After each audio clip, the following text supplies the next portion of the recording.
सोचो, जिस विलेन को मार्वल ने पूरी मल्टीवर्स सागा का सेंटर बनाया था, जिसके नाम पर अवेंजर्स कैंग डायनेस्टी अनाउंस हुई थी, वो अचानक गायब हो जाए और उसकी जगह आ जाए डॉक्टर डूम, वो भी रॉबर्ट डाउनी जूनियर के फेस के साथ।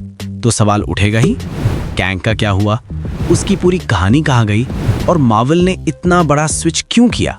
आज की इस वीडियो में करेंगे कंप्लीट ब्रेकडाउन सीक्वेंस वाइज। तो चलिए शुरू करते हैं। जब मार्वल ने मल्टीवर्स सागा की शुरुआत की थी तो उसका सिर्फ एक कोर था, कैंग, और उसके infinite variants, he who remains, Rama Tut, Immortus, Kang the conqueror. इन सब का पहला प्रॉपर इंट्रोडक्शन हुआ लोकी सीजन 1 में, और वहां जॉनथन मेजर्स ने ही हु रिमेन्स को जिस तरह निभाया, ऑनेस्टली कहें तो उस रोल में किसी और को इमेजिन करना लगभग इम्पॉसिबल हो गया है। उसका काम बिहेवियर, उसकी अनप्रिडिक्टेबिलिटी और वो अनसेटलिंग कॉन्फिडेंस, सब कुछ ये साबित करता था ये कोई नॉर्मल विलेन नहीं है। और वहीं मार्वल ने ये भी क्रिस्टल क्लियर कर दिया, मल्टीवर्स का सबसे बड़ा खतरा कोई सिंगल कैंग नहीं है, बल्कि कैंग के इन्फिनिट वर्जन्स हैं। हर यूनिवर्स में, हर टाइमलाइन में एक नया कैंग जो पहले से ज्यादा डेंजरस है। फिर आती है Ant Man and the Wasp Quantumania, एक ऐसी फिल्म जो पूरी तरह घूमती है कैंग द कॉन्करर के अराउंड।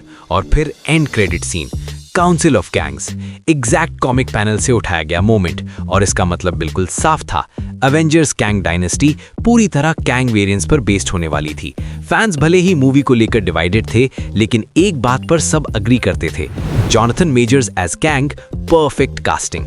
स्टोरी बिल्ड हो चुकी थी, ऑडियंस इंटरेस्टेड थी, मार्वल रेडी था नेक्स्ट फेज के लिए। और तभी आता है सबसे बड़ा टर्निंग पॉइंट।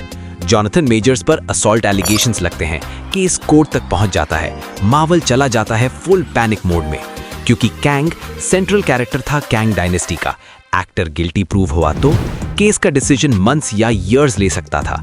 अब सवाल था मार्वल क्या करेगा, और यही मार्वल खेलता है एक extremely intelligent move, Loki season 2।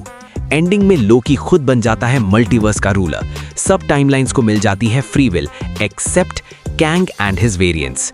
TVA अब पूरी तरह ट्रांसफॉर्म हो चुकी है। अब उनका सोल पर्पस सिर्फ एक है, कैंग वेरिएंट्स पर नजर रखना, उन्हें कंट्रोल में रखना। एंडिंग में मोबियस खुद मेंशन करता है क्वांटम मेनिया वाला कैंग, जिसका मतलब साफ है, कैंग एस्केप नहीं हुआ, कैंग खत्म नहीं हुआ, कैंग कंटेन्ड है।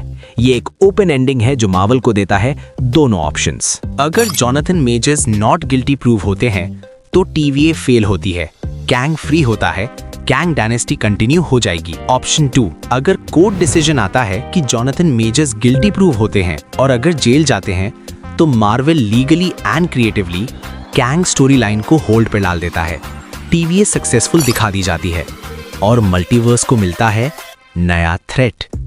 यहीं से एंट्री होती है डॉक्टर डूम की। और जब मार्वल को इंस्टेंटली हाइप चाहिए थी, they chose Robert Downey Junior. ये कास्टिंग सिर्फ शॉक वैल्यू नहीं है, ये लॉजिक भी है।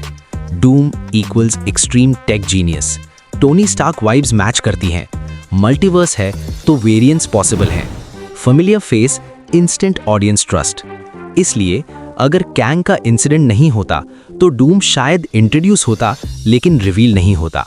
तो फाइनल आंसर ये है कि कैंग की स्टोरी डिलीट नहीं हुई, कैंग का कैरेक्टर वेस्ट नहीं किया, कैंग अभी पॉज पे है, टीवीए के कंट्रोल में है।